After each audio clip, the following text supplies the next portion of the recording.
And so what I'm looking at is this mini exercise, which is in the first lesson. It is a mini project prompt, Death Be Not Proud. And it asks for you to please analyze, it says analyzing poetry is a good way to read a text closely.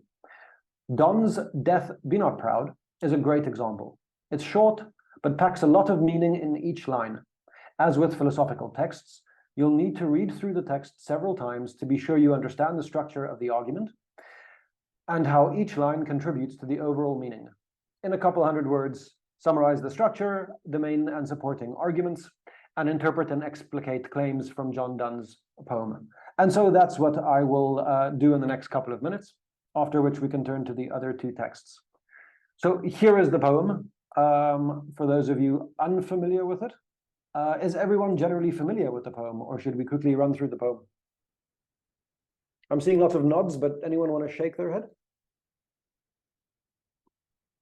I'll take that as a yes, then. It's a great poem. I've done this poem quite a bit, high school, university. I know Professor Blair also did it at university. So the general things that we're looking for in a close reading are to identify the author's authority. How is it that they can convince us of something? Why should we listen to what they have to say? Identify, of course, their argument with textual evidence. I would like to stress this point, and I will stress it throughout. Identify the author's position. What do they want to say? Where are they positioning themselves? And identify the structure of the text. Are there sections, natural parts, groups, things like this? These are just some ideas, and many of these get repeated in different ways. So this is just a nice organizing view to do it. And so let's hit it. So what's happening in Death Be Not Proud? Well, I'm working through the poem line by line. There are 14 lines. It's a sonnet. And so the first two, death is usually seen as an all-powerful being, and so something which is scary to us.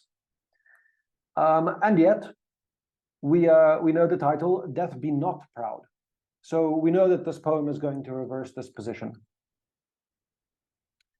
Death is a slave to us as humans, and so we shouldn't be scared of it. And we know this because he tells us, Death be not proud, though some have called thee mighty and dreadful, you are not.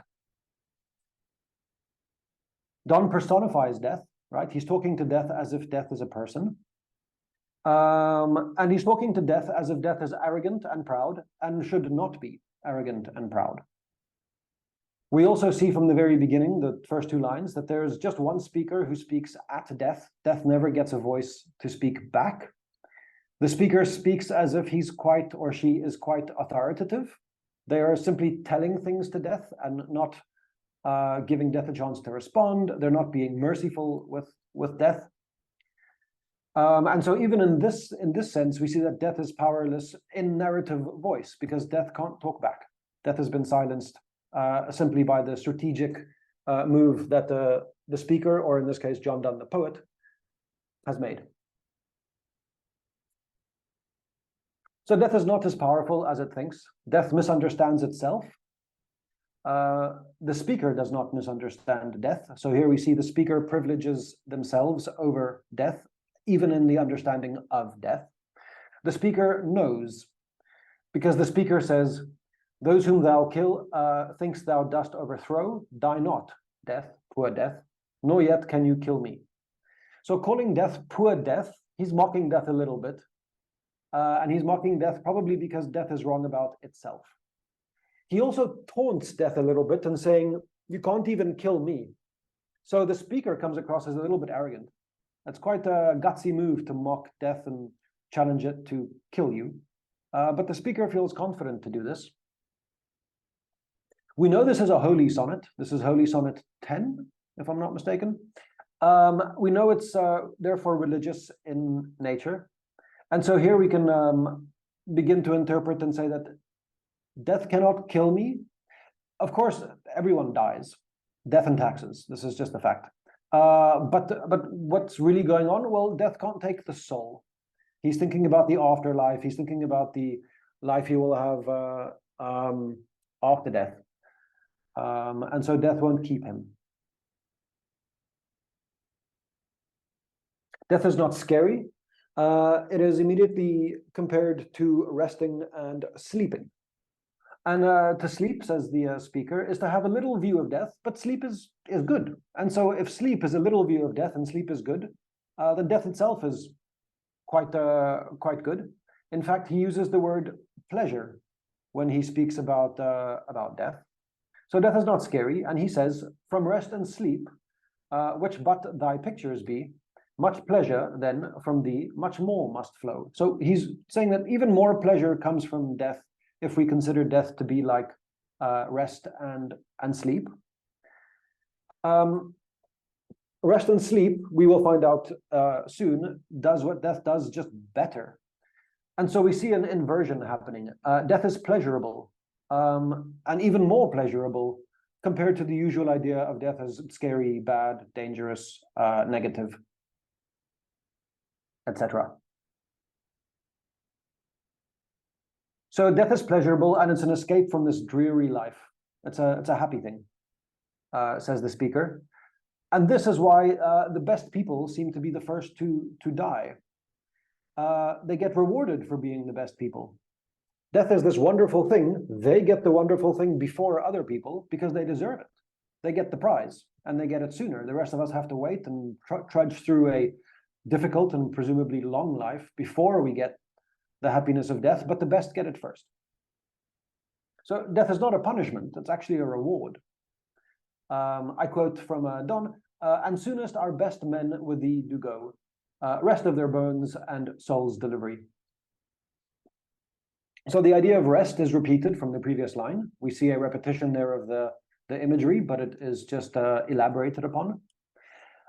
And here we also see what I mentioned previously about the religious aspect. Bones rest, but the soul is delivered. So the body will die, the bones will rest, stop moving, they will go down, but the soul is what will move on.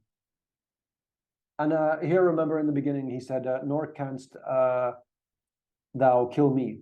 Death cannot kill him. And what he's speaking about is the soul. He's taunting death once again. And so he really makes death at this point seem like a helpful friend who offers support and solutions to our problems. Death, he says, is a slave to many things. He says, thou art slave to fate, chance, kings, and desperate men. Kings can decide who dies or who does not. It's not death who decides that. Death is a slave to the king. The king says, kill him, execute him, and death must do this. Desperate men, he means perhaps suicide in this case. Individuals can decide for themselves when they will die, and death doesn't choose that. Fate, of course, also has a hand in this, and chance, naturally. And then the companions that death have, poison, war, and sickness, with whom death dost dwell. These things evoke pity and disgust, and this is what death is associated with. So not big and scary and all-powerful, but pitiful, disgusting, quite weak, slave. And so at this point, I think the reader begins to feel the sort of power that the speaker feels in relation to death. We get more drawn into it, we understand more, and we haven't even learned only that death should not be something that's fearful to us, but even more so that it's quite pitiful and sad, which helps us to move over. Then we see that death brings not only sleep, death brings only sleep, but there are other things that can do this and can do this better. And so I quote from the poem, poppy or charms can make us sleep as well and better than thy stroke. And so death isn't even good at what it does, even if all it does is give us rest. So we've demoted death and we've taken away its power, and we've shown that things like poppies and charms can do this better. These are also, once again, pleasurable things if you take poppy to mean something like opium, or maybe not as strong as that, but some time ago, as a nice draught to put you to rest and sleep and relax the mind and body. And so the question, why swellest thou then? Why does death swell up with pride if it's got nothing to be proud of? What's going on? And of course, we get our crescendo the last rhyming couplet. And here we get the finale. Why is the speaker able to taunt death? Why does the speaker feel so secure about this? Well, he says, one short sleep past, we wake eternally, and death shall be no more. And so we have the structure of we live, there's the little sleep that death brings, after which we awake again in eternal life. Eternal life means we will never die. So once we pass through death quickly, we enter eternal life. In eternal life, there is no death because it's eternal life, which paradoxically means that death dies, because no one will ever die again. There is no more death in eternal life, and therefore death experiences itself and dies. In the beginning, I mentioned that the speaker seems to know death better than death knows death, but death will finally experience itself, know itself intimately, by dying. So finally, when death gets the self-knowledge, gets to know itself, it's also the end of death, which is a very nice way, I think, to conclude this poem. It's quite something. And of course, that ironic line, death, you will die. He does great things there. So this is the basic argument. This is how he supports the argument kind of on a line or couplet by couplet basis. A quick look at the structure. It has a rhyming scheme, of course, A, B, A, B, A, B, A, B, C, D, D, C, and then it ends with the rhyming couplet double E, classic sonnet rhyming scheme. But it does group it. So we have 4 general groups. We also see each group can be ended with a full stop. The 4th line ends with a full stop, as does the 8th. Then we have a question mark and the final one with a full stop. So we have, in fact, 4 long sentences that sort of group the concepts very well together. We have enjambment, which is a run-on line. The 3rd and the 4th line are not separated by any punctuation, and this gives us a little bit of anticipation, a little bit of maybe uncomfortableness when the one sentence just flows into the next line, and it's a bit awkward for us. We see it again towards the end of the 3rd section. Those 2 lines also run on, and then of course the rhyming couplet runs on just to give us that final bang that he wants to do with us.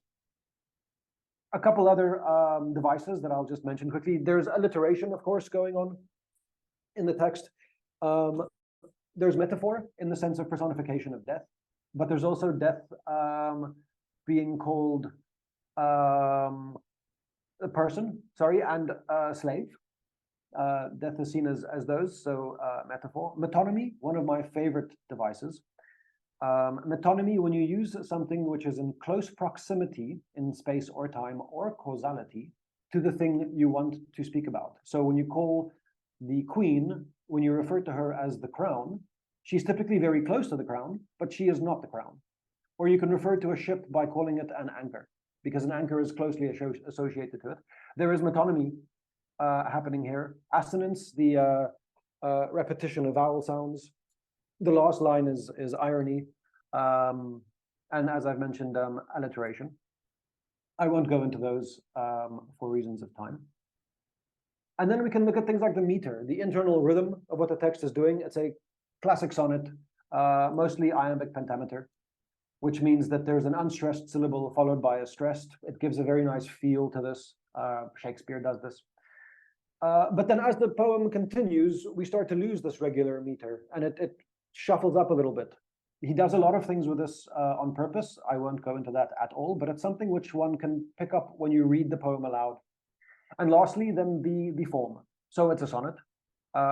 It's divided into a Shakespearean sonnet, but the rhyming scheme is Petrarchan. So he's bringing 2 different histories of sonnets. He's putting them together. He's doing something with this. It's not an accident. These are all clearly designed.